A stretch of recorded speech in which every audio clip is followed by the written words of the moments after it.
iDubbbz reached out to you in what year? That would have been if I'm, and again, it's been so long and I've been through so much. My memory is like, I feel sometimes. that. But Yeah. when it comes to remembering exactly, it would have been around 2018, towards the end of that. Okay. And Because I can remember he hit me up, and at first I didn't think it was him. So I went to one of his videos and just clicked the Instagram from there. And it was the same one, and I was like, "Oh, this is actually real." Yeah, but how? Like, what were you doing at that time, and what was your understanding of why he wanted to do content with you?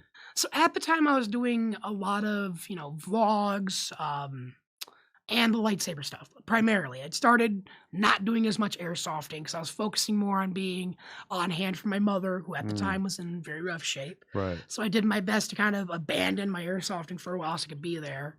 So a lot of it is the vlogging, it's the singing, it's the lightsabers. And the video that caught his attention, it seems, and this is the one that caught a lot of people's attention, is the one that I've labeled, "When lightsaber dueling goes horribly wrong, watch till the end." Because that right there has to be one of my funniest, like, you cannot script that if you wanted to. In the end, I ended up falling over what everyone, by the way, this is going to shock everyone here. I think this is the first time I've ever publicly addressed this. Everyone thinks it's the trash can I fell over or the vacuum cleaner. It's not. It's the bear statue. I broke the bear statue's left foot when I fell, and I hate the fact that I no longer own that house because I can't just go outside and bring that 50-pound statue in and show you guys. But yeah, I broke the foot off of the statue when I fell backwards. And then people ask, was it real that I shit myself at the end? That was real. I had a really bad, I had a, to quote an old meme that my Japanese teacher once showed us, I had a bad case of diarrhea. I mean, it happens to the best of us, yeah. No, it was not that, but that was the video that seemed to capture it. And it's something that you just can't script that. You can't plan for something like that. Was there anybody else doing lightsaber battles in the way that you were doing them? Because when I watched you in some of these videos doing it, I'm just like, is this an existing subculture of people doing this to each other? So there is. Okay. More of the more commonly known things are people that do it to a higher nth degree, to where they're going in with Photoshop and putting the special effects in, and they're scripting and choreographing everything. When I was doing it, I was like, okay, how do I want the story to look?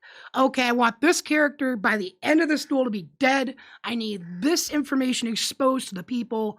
We need to figure out how to freely flow this in a normal battle style to get this story told. And 9 times out of 10, it didn't get told the way I was hoping to. But like 7 times out of 10, it came out way more funnier. So it was kind of like, okay, frustrating we could never get it the way I wanted to, because I always wanted to be like those big time guys, because they have these lightsaber choreographed championships, LCCs. Oh, really? And people will literally make lightsaber duels and choreograph them from stuff I like to do. I wanted to do that, but I could never find the right person that could follow a script like that. The friends I had, we all have our own little mental concoctions, right? So for my buddy who was doing it a lot with me, he never really could sit down and just follow the script. So it was like, okay, hey, bud, here's the story we have to tell. Let's just go fucking whack each other with fucking lightsabers. And I'd always have 2 things like, okay, if you win this duel, this is how this is going to end. If I win, this is how it's going to end. And from there, we just literally, like I said, we'd throw on the GoPros. We'd put the camera on the tripod, the phone. And then from there, we just duel. But it seems like you're attracted to stuff that can cause, real damage and pain. Because, at one point when iDubbbz like sets up this battle between you and I forget his name, like a friend that you previously had, he sticks you with the lightsaber so bad that you spend like 5 minutes keeled over, like struggling to breathe. Yeah. So that friend was my buddy Robert. And he has that guy's a real sick. Huh? He's a good kid. I love him to death, and I don't want him to take it the wrong way if he hears this. I love you to death. Seems like the kind of person you would only hang out with if you had a very small pool of people that you could possibly hang out with. Not really. No? He has his quirks. Okay. He needs guidance in his life, and he doesn't really, I feel personally, he does not have the right guidance in his life for him to be the best self he can be. Your mom said that she wouldn't be surprised if he had killed someone. I hate to admit it, but I agree with her in a way. I was really fascinated when she said that. That made me look at him a lot different. I was trying to like sniff out the killer. Don't get me wrong. Is this guy a killer? Okay, because I know a lot of killers. Yeah, no, I hate to admit it, but I interview a lot of killers on a regular basis. Sometimes I have to act like I don't know that they've killed.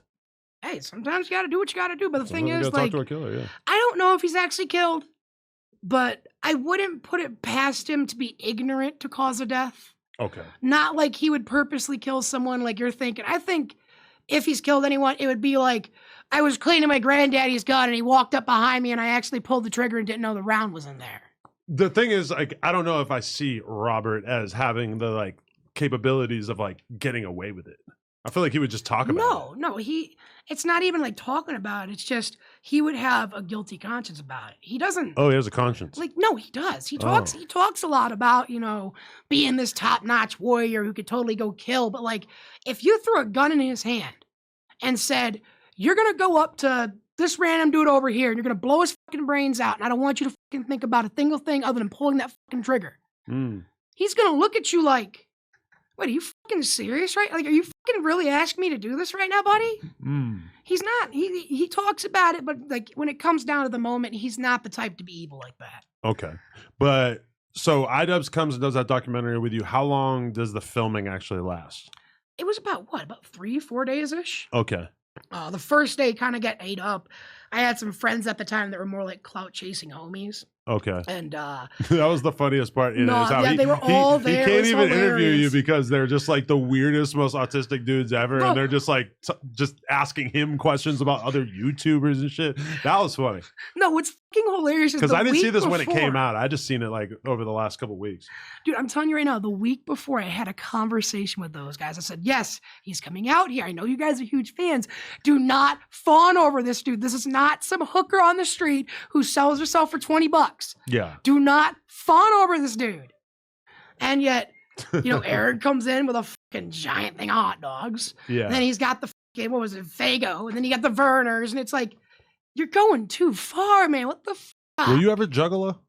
Not like a full on, but I enjoy the music and like I can't lie. If I was invited to a party, I probably wouldn't mind going partying for a bit. Okay. But like I'm not someone that'll be like, let's put the face paint on, let's go fucking be a hardcore part of it, I don't think most of the Juggalos wear face paint with any kind of regularity. It's more just like a ceremony from time to time. When they're actually at their events. Okay, so during that time filming for the documentary with iDubbbz, though, what were your feelings by the end of it? Did you feel like it was a fair portrayal? Or were you happy with like the footage that he got? And then like obviously it comes out and it becomes this huge splash. Yeah. But there are some narratives that he's kind of painting about you that, like in modern YouTube times, it feels a little different than what might be accepted or whatever these days. Cause it feels like that template of like, let's go to a really weird guy's area and just see his really weird life. Like it hits a little bit different now, but like were you happy with it at the time, aside from obviously it being super viral and it changing your life? So funnily enough, right? So there's 3 different ways over the years that I've come to feel about it. There's my original feeling. There was the feeling I had after I had dealt with a situation where it kind of made me kind of falsely angry with him and hate him for a while. Mm-hmm. And now there's my more recent, more matured, okay, we've looked at everything. We've experienced everything. Mm. Let's be grateful for what this has done for us because this has been an amazing journey so far. Right. So my original feeling was I loved it. I was like, oh, hell yeah, this is so awesome. This big-ass YouTuber just came to my house, walked through this shit. And like... It's like golden ticket. It's like winning 100%. The lottery for YouTube. 100%. And then there was a argument around 2020, 2021. With a friend of mine that really made me think about it. He's like, he's making all these jokes about you. He's using all these innuendos and implying shit with things he's saying. Dude, you got to look at this shit. And for a while, I was like giving into that paranoia of like, oh yeah, look at the way he's walking and talking right here. Look at the way he looks at me here.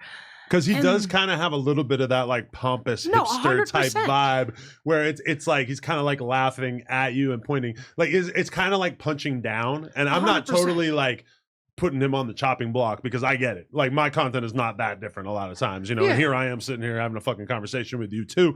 But every time I do an interview where the audience can kind of tell that I'm low key sort of like clowning the dude or like kind of looking down on him, it definitely hits a certain way because they don't like seeing somebody who's kind of being elitist or whatever. And at that time in that video, it felt like he was kind of doing that without reservation in a way, you know? No, 100%. And even with my matured view now, like I can see it, sure.